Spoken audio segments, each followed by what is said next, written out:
안녕하십니까. 오늘 성경과 계시 네 번째 강의 시간은 계시 철학에 대해 살펴봅니다. 계시 철학이라는 것은 뭐냐면 계시를 중심으로 모든 걸 사색하는, 즉 계시 의존 사색 같은 겁니다. 계시 철학이 중요한 이유는 하나님의 말씀을 우리가 어떻게 올바로 이해하는 것에 있어서 계시 철학의 의미는 우리에게 많은 걸 생각하게 합니다. 그래서 하나님께서 우리에게 주신 계시, 신구약 성경이죠. 지금은 그 계시에 대한 폭넓은 이해를 통해서 모든 세상의 사상을 다 비판하는 겁니다. 잘못된 거를. 이것은 이런 면에서 문제가 있다, 이렇게. 그래서 계시 철학은 상당히 기독교인들에게 중요합니다. 그럼 봅시다. 오늘날 현대 신학에서는 계시에 대한 제거가 일반화되어 있습니다. 현대 신학은 계시의 자리가 없습니다. 현대 구약 신학과 신약 신학은 계시 개념을 점차적으로 희석화시키고 제거해서 전통적인 기독교 신앙이 견지하고 있는 계시, 기록 계시죠. 성경의 신적 권위를 무시합니다. 아니다, 그건 아니다.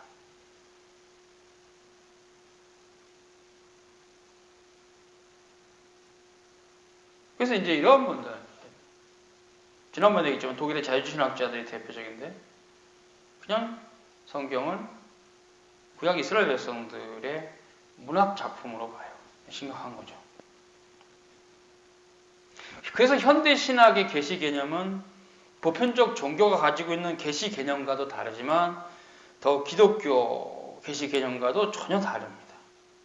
그냥 현대 신학의 계시의 개념은 자연 그 자체입니다. 자연주의죠. 또 이런 자연주의, 즉 자연신학이라 하는데 이것이 가능하게 된 것은 그 근원이 토마스 아퀴나스에게 있습니다.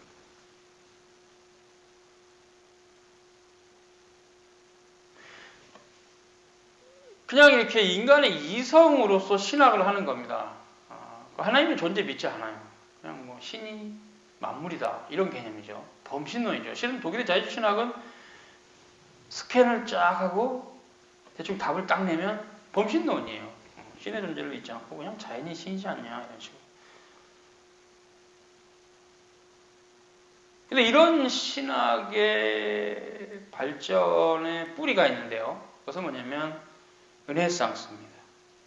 르네상스가 있게 된 원인은 여러 가지 이유가 있습니다만은 그 중에 하나는 로마 카톨릭의 타락입니다. 로마 카톨릭이 점점 기독교 본질로부터 벗어났을 때 피플들은 이상하다. 저 종교가 저거 완전히 저급하네. 이렇게 계속적인 의문을 갖게 되었고 지각이 상당히 발달된 사람이겠죠. 주로 멍한 사람들 말고 공부도 잘하는 사람들, 지각이 상당히 발달된 사람들은 계속 까우뚱거리면서 저건 아니지 않냐 이런 식으로 로마 카톨릭의 부패한 상태는 기독교에 대한 회의를 하게 만들었고 결국 그것은 여러 가지 요인 때문에 발생했지만 르네상스로 이어집니다. 르네상스가 있게 되면서 르네상스의 시작점은 남부 유럽입니다. 이탈리아가 중심인데 세속적 인문주의라 그래요.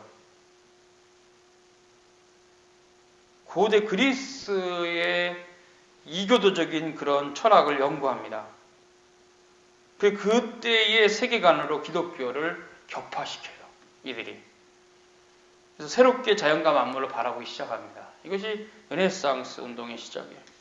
문학에서는 보카치오와 예술에서는 지오토, 서양 음악에서는 아르스 노바가 르네상스 음악의 중요한 분들이죠. 이런 형태는 기독교의 세계관을 거부하고 새롭게 발전된 사회 현상을 통해서 세계관을 재정립하는 기독교를 회의하는 겁니다. 저거 아닌데, 저 진리 아니야 이런 식으로. 그래서 이제 이런 부분에 있어서 중세 이후서부터 이게 균열이 시작됐는데요.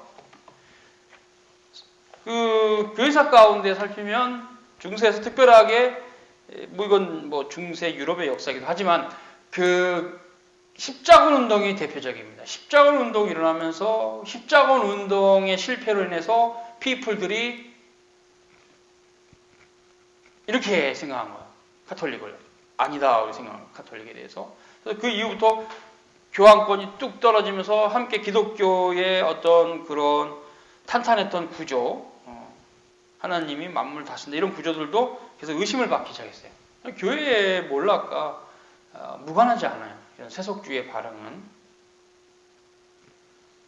그러고 또 이제 그런 형태가 또 있고 교회 문제가 있고 그것이 너무 심하고 파괴된 형태가 몰락이 부패가 그리고 또 세상에서는 또 그것이 어느 정도 빌미가 돼서 세속적으로 새롭게 사고하기 시작하고 그런 것들이 이제 자연에 대해서는 우리가 지난번에 본 대로 코페르니쿠스나 케플러나 갈릴레오 이런 분들 뉴턴을 이어지는 이런 분들에 의해서 계속적으로 기존 어떤 종교관에 대해서 뒤집어 버리죠. 이것이 이제 자연의 빛으로 학문화하겠다는 건데 루멘 나투알리스라는 자연의 빛. 자연의 빛은 뭐냐?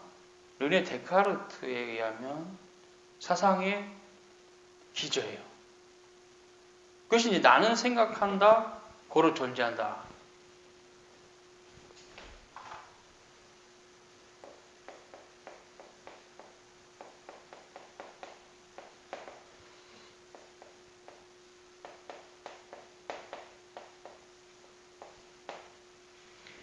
이 라틴어인데 코기토 에르고 숨.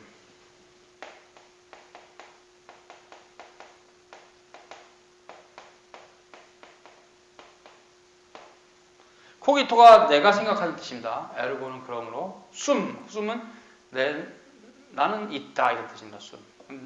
내가 생각한다고 나는 존재한다. 즉 이게 이제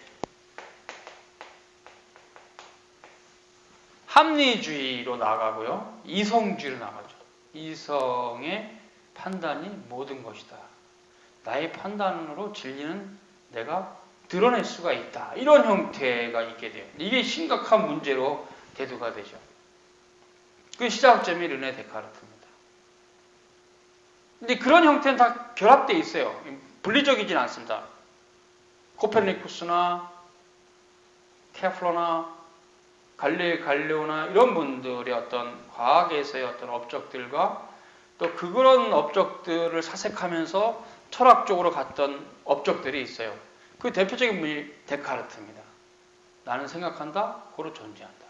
방법적 회의를 하는데요. 생각하는 자신만을 확실성 위에 둬요.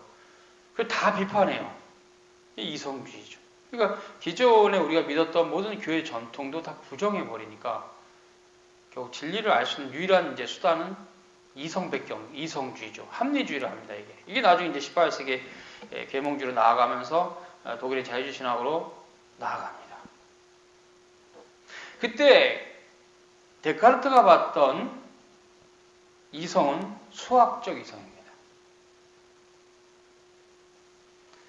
인간이 갖고 있는 이성 중에서 한 측면, 수량을 측정하는 이 수학적 이성으로 진리를 판단한다고 봤어요.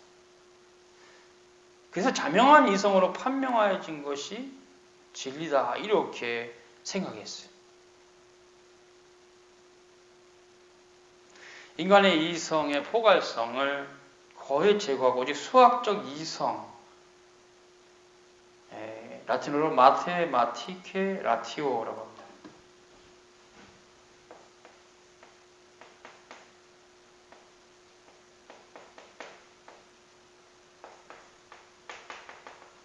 라테케 마티, 이 수학적 이성만을 진리를 판단하는 유일한 기준으로 제시해요.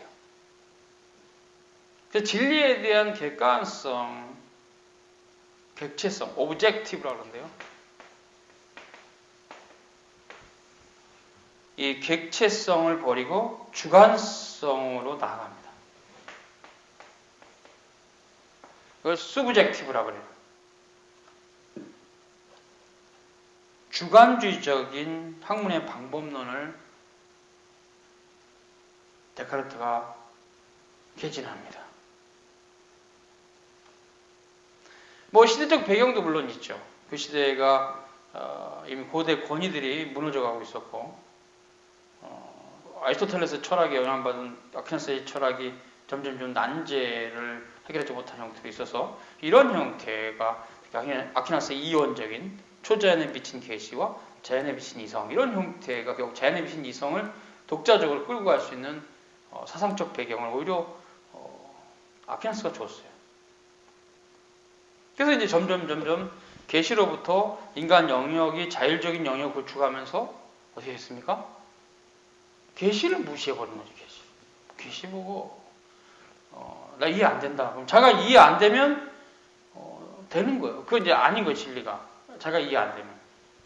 이런 형태로 갔던 이 라티오, 즉 이성의 그 포괄적인 의미에 대한 협소함, 축소됨. 이 축소됨으로 통해서 나타나는 이제 19세기 오만함이 인류 문명의 재앙이었죠. 자기가 생각해서 아니면 진리가 아닌 거예요. 그런데 나중에는 자기가 생각을 뛰어넘는 어떤 다른 사람이 뭔 얘기를 하면 자기 말이 거짓말이 되는 거예요. 원하지 않다. 이렇게 이성의 한계를 무시하고 이성으로만 진리가 확정된다는 이 오만함 때문에 지금 세상은 혼돈에 빠졌습니다. 영원한 진리에 대해서 버렸으므로 그들이 하나님 버린 건데 우리 하나님이 그들을 버린 거죠. 그래서 이 이성의 확실성은 없습니다. 이성을 확실할 수가 없어요. 내가 알고 있는 지식이 모든 것도 아니고 또 뭐 내가 막 뭘 연구해서 만들어 놓으면 또 더 그 지식 위에 축적해서 또 나은 지식이 나오면 내가 말하는 지식은 일부분은 맞는데 다 틀린 거 맞는 건 아닌, 다 맞는 건 아닌, 다 틀린 것도 아니지만 그게 고전역학이죠. 뉴턴의 고전역학이 일정한 조건 안에서는 다 맞아요. 틀린 말 아니에요. 수학적으로 맞는 얘기. 근데 그 조건을 벗어난 순간 틀려요. 그러니까 이게 제한적인 거죠. 지금은 이제 알아요. 지금의 과학자들은 그걸 알아요. 근데 그때 과학자들은 몰랐어요. 데카르트의 영향을 받아가지고 생각하는 내가 판단하면 진리다는 식으로 해서 이런 주관적인 진리, 나의 판단력으로 만들어놓은 진리를 너무 과신하다 보니까 과신한 게 문제예요. 그런 훌륭한 연구들이 아주 가치가 없어서 뭐 쓰레기통에 넣어야 된다는 건 알지만 한계가 있는 걸 겸손하게 인정하지 않은 게 문제였어요. 그게 심각한 문제였어요. 그 시대는 몰랐지만 지금은 이제 알게 됐죠. 그 사람들이 좀 너무 오만했구나. 이성을 너무 믿었구나. 이성의 한계를 모르는구나. 우리는 하나님의 말씀을 따라 이렇게 말하죠. 유한은 무한을 받을 수 없다. 무한하신 하나님의 인간이 이해한다는 건 불가능해요. 수학으로 하나님 알 수가 없어요. 수학으로 해석이 되는 하나님은 하나님이 아니세요. 수학으로 해석이 되시는 하나님이시라면 하나님이 아니세요. 하나님은 수학 밖에 계세요. 수학 위에 계시고 수학을 만드신 분이지 수학 안에, 그러니까 수학 아래 계신 분이 아니에요. 수학으로 하나님 알 수가 없어요. 어떤 경우로 세상의 어떤 학문으로도 예술로도 문학으로도 하나님 알 수가 없어요. 하나님은 그보다 더 크신 분입니다.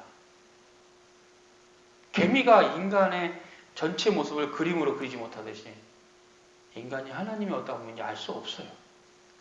존재하셔도 알 수 없어요. 인간의 힘으로는 인정하셔야 됩니다. 그리고 그것을 겸손하게 인정을 할 때 비로소 거기서부터 하나님에 대한 올바른 지식을 추구할 수 있어요. 근데 그거를 버리고 계속적으로 자기 이성으로 하나님에 대해서 다 알 수 있다고 생각하는 사람은 잘못된 사람이에요. 확고한 진리는 교회가 전통 가운데 이미 주어졌어요. 성산을 하나님에 대한 교리나 예수께서 이성인격에 대한 교리나 말씀 표준문서를 통한 그 이후에 뭐 교회 정치나 예배 업무에 대한 그런 교리도 다 주어져 있는 겁니다. 그것은 교회 전통으로 있는 것이고 내가 나의 지식을 가지고 하나님에서 다 알 수 있느냐? 알 수가 없어요. 집단 지성을 동원해도 우리 하나님 다 알 수가 없는데 하면 얄팍한 지식의 수준을 갖고 있는 사람들이 내가 하나님 다 알 수 있다. 이건 굉장히 위험한 생각이에요. 그렇기 때문에 거룩한 보편교회에 속한 신자들은 그래서 자기로부터 신앙생활을 하는 게 아니라 하나님 말씀으로부터 신앙생활을 하는 겁니다. 하나님 말씀을 따라가는 거죠. 근데 이제 그런 거예요. 그건 이제 신앙의 문제고 이방인들, 즉 신앙이 없는 이방인들은 이제 이게 믿을 것밖에 없었겠죠. 그래서 아퀴나스 이후에 데카르트가 그 학문의 방법론을 주창할 수 있는 그 어떤 털을 받아서 그렇게 했고 그것이 후대인이 계속 가는 거죠. 그쪽으로.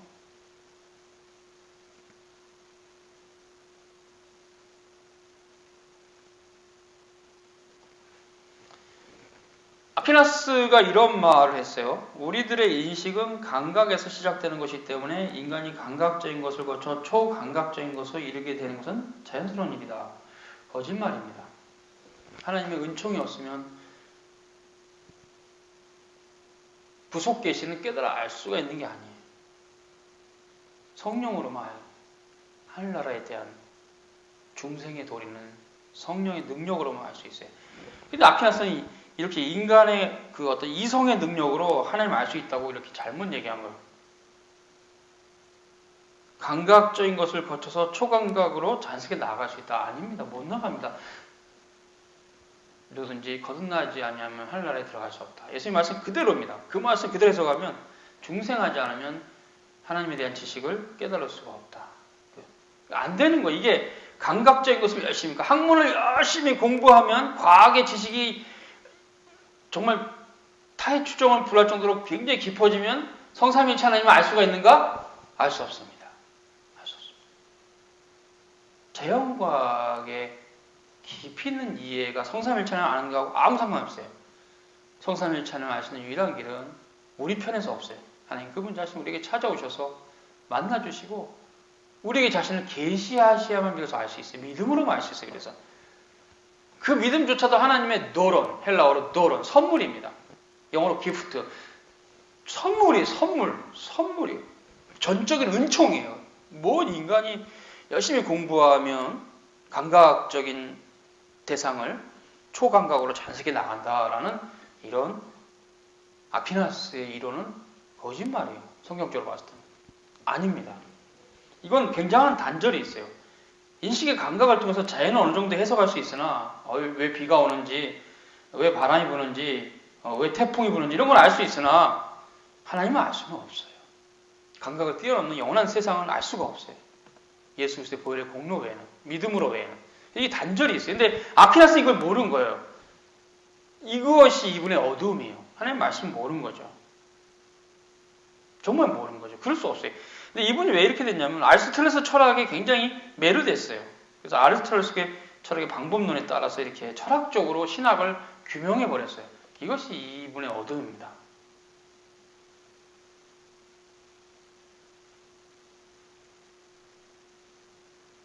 그러나 이제 어거스틴이 이미 아퀴나스 이전에 말했어요. 우리는 영원한 진리 안에서 본 것을 근거로 인식을 우리 마음속에 가져야 된다. 즉 계시가 없으면 지식이 없다. 이건 개혁교회의 가장 바른 전통입니다. 칼빈은 그의 저서에서 여기에서 모든 종교적인 교리들과 마찬가지로 우리는 적정과 절대 원리를 지켜야 함을 기억해야 된다. 감추어진 일에 대해서 하나님의 말씀 안에서 우리에게 전해 내려온 것 외에 다른 것을 말하거나 생각하거나 알고자 욕망하지 말라. 하나님 말씀 안에서 사색해야 된다는 얘기죠. 말씀을 벗어난 사색은 오류로 치닫는다. 태초에 하나님이 하늘과 땅을 만드셨다. 이건 계시잖아요. 근데 아니다. 세상은 빅뱅 이론이다. 그건 틀린 거죠. 우리 입장에서 그건 받을 수 없죠. 분명히 그건 뭔가 오류가 있어요. 그래서 하나님 말씀 벗어나는 어떠한 이론도 하나님 말씀으로 파해야 된다. 파괴시켜야 돼. 그건 아니다. 그건 아니다. 우린 받아들이지 말아야 돼. 이것이 종교개혁자들의 진리에 대한 사고방식입니다.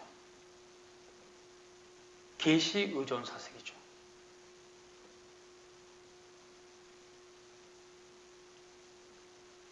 그러므로 종교개혁자들은 이런 성 어거스틴의 인식론의 기초에서 하나님의 자기 계시로서의 그 말씀, 신약 성경으로 교회를 개혁했죠. 근데 중세 후기 신학자 토마스 아퀴나스는 전혀 다른 전통, 세속의 전통을 따라서 신학을 정취했어요. 그의 신학은 고대 헬라의 철학에 기초한 신학이죠. 하나님 말씀하고 관계없어요. 그래서 신학이 하나님 말씀을 떠나면 그냥 거짓 신학이 됩니다.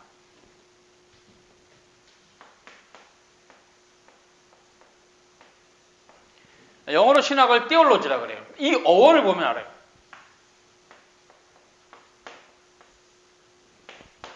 데오스 로고스. 헬라어로 데오스 로고스의 합성어가 테올로지예요. 데오스는 하나님이고 로고스는 말씀입니다. 하나님의 말씀이 신학이에요. 그러니까 하나님의 말씀을 떠난 신학은 거짓 신학이죠. 거짓 신학이 잘못된 신학이에요. 종교개혁자들은 이걸 알았고 지금의 현대 신학자들은 이걸 몰라요. 참 그게 어두움은 어쩔 수가 없어요. 그거는 뭐 나이가 뭐 상관도 없어요. 그냥 어두운 거죠. 현대 신학자는 이걸 몰라요. 계시를 벗어난 순간 그건 신학은 아니에요. 자파학이죠. 자파학. 엉터리예요. 그건 다 엉터리예요. 신학의 어원 자체가 데오슬로고스 하나님의 말씀인데 신학은 하나님의 말씀을 해석하는 학에 불과하죠. 계시를 버린 순간 신학은 아니에요. 그래서 독일의 자유주의 신학은 신학이 아닌 겁니다. 안티테올로지가 신학이 아니라 반신학이죠. 이런 부분에 있어서는 제가 지난번에 얘기한 대로 프란시스 셰퍼의 책을 좀 참고하시면 도움이 될 점 있습니다. 그래서 현대 신학의 이런 부분의 문제는 결국 근원적으로 아퀴나스 이후에 세속 철학을 따라간 거였어요. 현대 신학의 궁극적인 문제는.